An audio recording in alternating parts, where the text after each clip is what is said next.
So, perimenopause and money.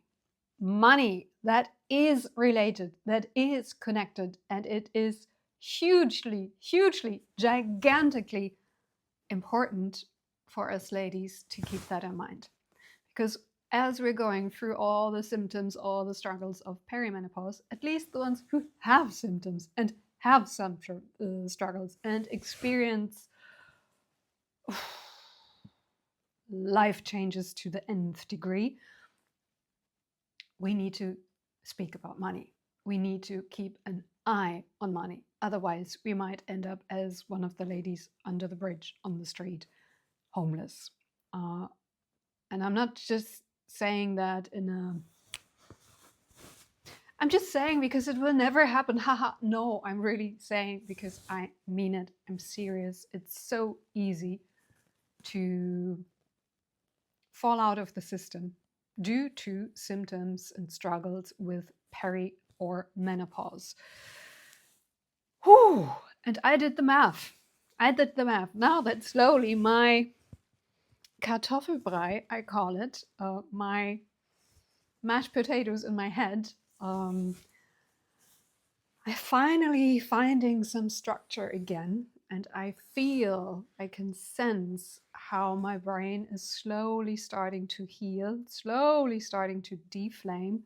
But it happened in that stage for many years. And most of the years, my body was capable of working with that and soothing it and healing itself. But for a few years now, like about 7-ish, my body was not capable anymore. And I did not realize that one of the reasons my body was no longer equipped the way it was due to hormonal deficiency and hormonal imbalance. And I have made life choices, massive life choices, which, of course, were very conscious and very reasonable and very thought of and considered.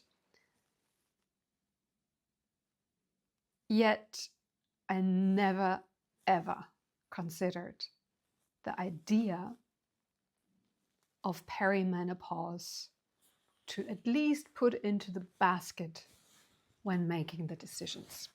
And now I did the math. Coming back to the money and perimenopause topic, I did the math.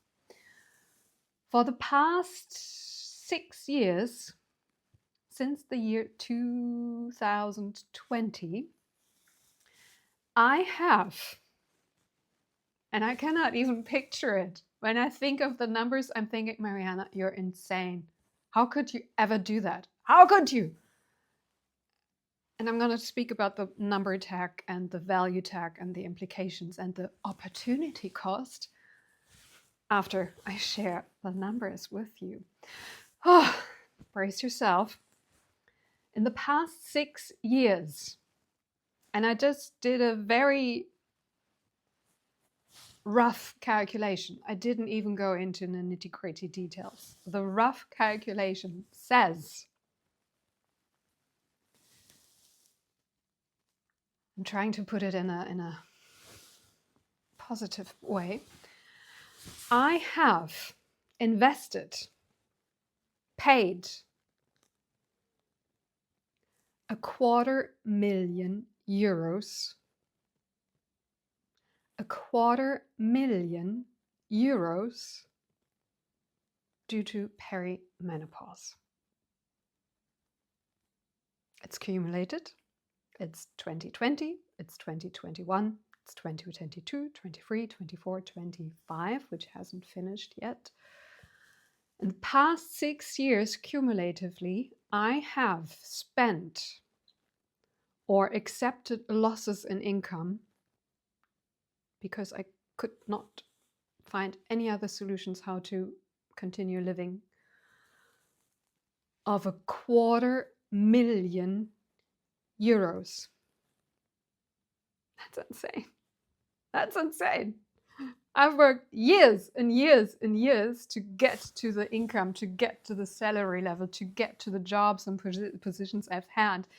I've been through struggles, through conflicts, through defeats, through successes, through continuous learning, through networking, through whatever. I did the work. I laid the foundation. I did everything in the books just to drop it all. I mean, after a pretty intense phase of trial and error, just to drop it all and allow for such a money loss. I mean, €250,000. Imagine what you could do with it. I imagine what I could be doing with it. I mean, it's gross. It's not net, but still, how much time do I have to work? How much time would I need to invest to make a €250,000, at least with the jobs I've had? And it's my story. It's one story. And it's not. It's many women's stories. It's many women's stories. And as I've mentioned in other videos, I have been in the corporate world since 2000 for 25 years, or now starting 26 years. And I have worked with many people, men, women, any gender in between, elderly, super young, been with the company since they started there like almost centuries ago, super fresh ones just getting on the boat, everyone and everywhere. And I was pretty bubbly, connected, related to people. People consulted me and wanted to share ideas and stuff. So I was really in the game. And there has been one conversation in those 25 years that touched the topic of perimenopause and menopause.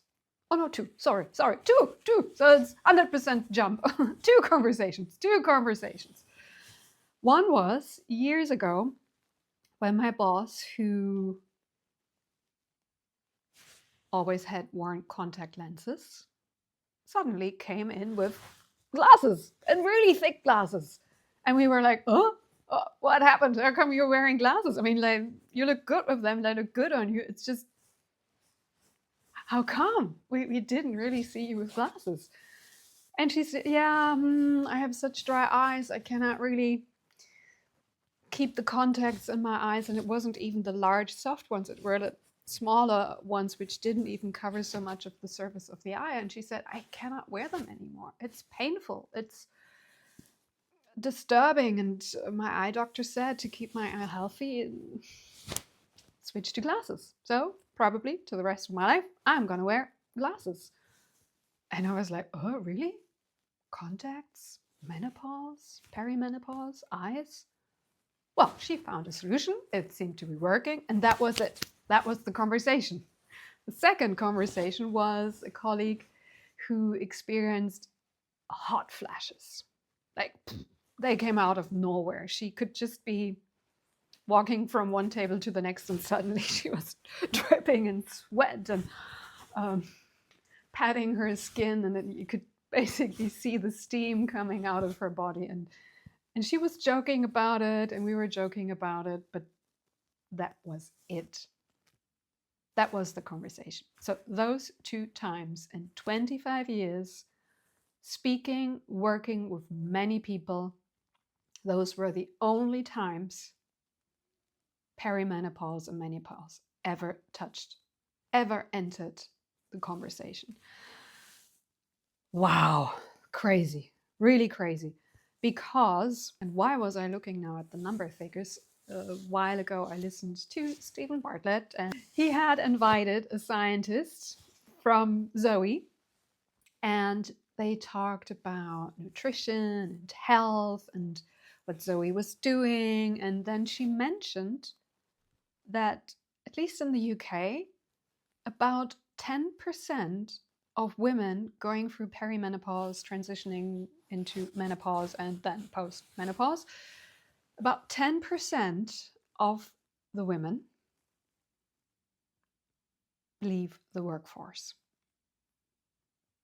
because they cannot take it anymore. And I'm basically one of them. But I just thought, I've done it for so long, I need something new. I had not been aware that the cause, the underlying cause, why I suddenly wasn't that capable anymore, why suddenly I was stressed by everything, why suddenly I was annoyed that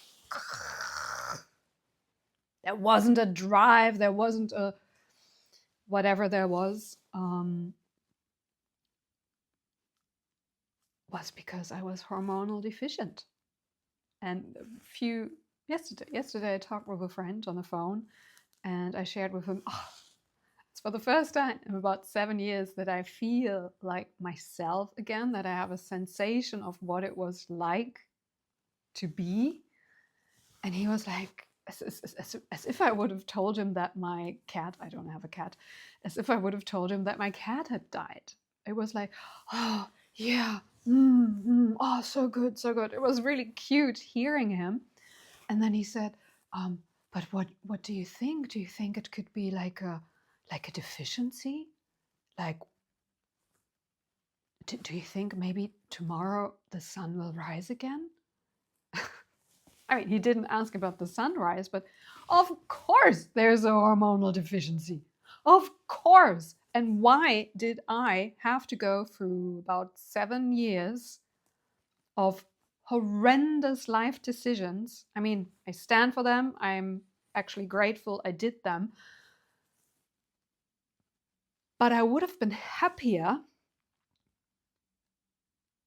and much more confident in those decisions had I included perimenopause and hormonal changes and bodily needs and brain needs of perimenopausal women in those decisions. I think it would have been a game changer.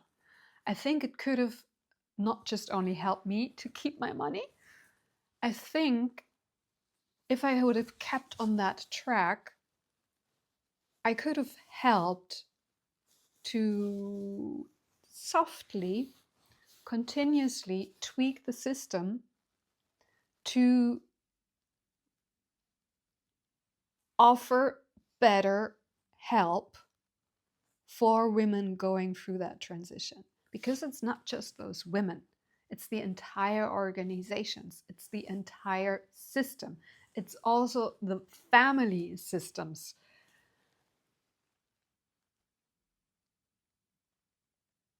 And there needs to be more heightened awareness on it.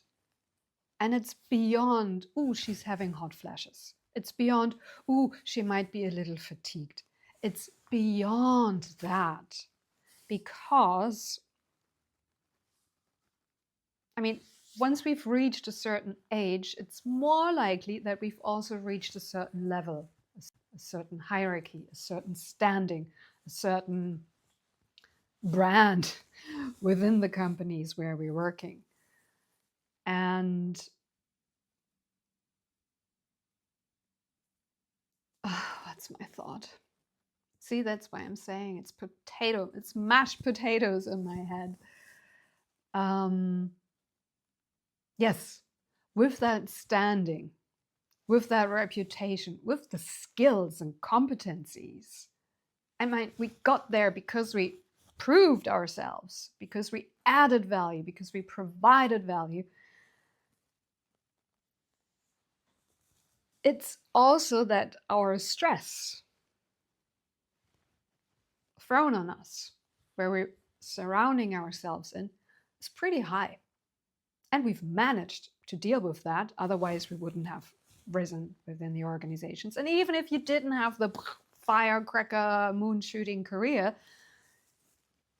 it's still likely that, or even a job which was rather low in stress level, it's still likely that many other factors rose your stress levels and decrease your capability of managing that stress.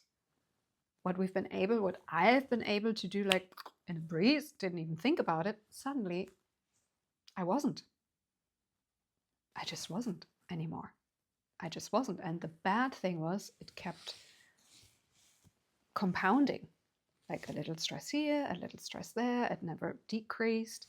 I also had no idea how I should exercise in order to prevent that, because I thought going for regular walks, which I loved and I still do, does not really help reduce those cortisol levels.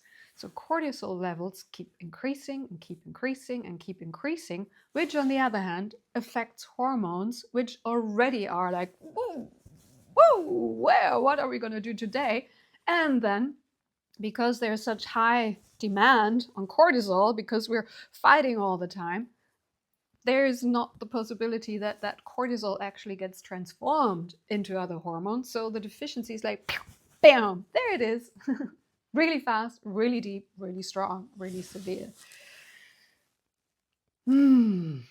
So what I meant with perimenopause in the workplace is beyond how to, that's what I read today. Let's open this. Menopause in the workplace. 1 in 4 women are quitting. It is from wcorp.org. And it says 1 in 4 women quit or consider quitting their job due to perimenopause. 44% of these women are senior leaders or executives. So much for reaching gender quotas. When these women drop out, you have a problem. Perimenopause is the biggest metabolic upheaval in a woman's life, even more than childbirth. And then it says, like, what could we do? I didn't read it here. Yes. Now I know where I found it. I found it when I researched perimenopause, women drop out of workforce, and AI provided an answer based on, of course, various sources. Solutions and support. Educating managers, training managers to understand menopause symptoms and provide support is crucial. Yay. Then workplace adjustments. Simple changes can make a big difference. Yes, they can. Simple does not mean easy. Controlling workplace temperature. Providing easy access to washrooms and cold drinking water. Allowing for flexible working hours and policies. So let's look at these. Controlling workplace temperature. I assume that's regarding hot flashes. These are hot flashes. They usually last not 4 hours. So controlling room temperature and let's say lowering it means we're usually cold unless we're sweating. So is that really? I don't know. And everybody is different. Like one woman is more hot-blooded. She needs lower temperatures generally, and the other one prefers warmer temperatures. And same with the men. Not everybody likes cold rooms or cool rooms. Temperature? Difficult, I would say. Providing easy access to washrooms and cold drinking water. I wish that is the case everywhere already, even for women not going through perimenopause or postmenopausal. And also, cold drinking water does not really lower temperatures. Instead, it's increasing temperatures because the body thinks it's cold, so it's increasing temperatures even more. Not sure that's the solution. Allow for flexible work hours and policies. In many, at least larger companies, that's already the case. However, what's also already the case is, yes, there is flexible working hours. We don't really mind the time. You can work whenever you want, as long as the result is done. And if the result is jump to the moon, I don't care how you get there, it's not really helping. Because what many women then do is they work during their peak performing hours, then they take care of themselves or their families or whatever. Then they realize, oh, damn, I still have this task to do. And what they do in the evenings, they go back to the laptops and continue working on their projects. And then they have horrible sleep. And then the next day starts again. So is that really the help? I don't think so. I don't think so. I think there needs to be a systematic change. And I think it is possible to do. Even in the same job, there is no need for anybody to damage their health and eventually damage their whatever they can bring to the company. Yeah. So that's not the solution. When I meant going beyond hot flashes and stuff like that, and I will talk about that in more detail in another video, because I have a colleague from University of Regensburg, and she wrote a master thesis on the topic of burnout and communication styles. And in essence, I will talk about it in more detail in another video. In essence, she found that people generally with a higher conflict potential in their language, in their style of speaking, have an increased likeliness of being burned out. And so, why is that relevant? Because if we are in continuous stress, in continuous threat from outside, from inside, because the changes we're going through there, they are causing stress. They're causing anxiety. They're causing so much. So we have increased stress. We have decreased physical capabilities of dealing with that stress, which eventually might increase our level of having a more conflict-driven communication, which eventually will spiral us into burnout. So if women are leaving the workforce not for burnout, they're leaving the workforce. As I said, 1 in 4 women is considering leaving the workforce due to perimenopausal changes. And that needs to be addressed. That needs to be addressed. I mean, not everybody is having a €250,000 loss. Maybe they have more of a loss. Or less, it doesn't really matter. It's the fact that this is silently accepted. And actually the solutions can be pretty easy. Can be pretty easy. And I will try my best to provide solutions on this channel. Whew. So that's for perimenopause and money. If you are considering leaving your job, leaving the company and organization you've been working for,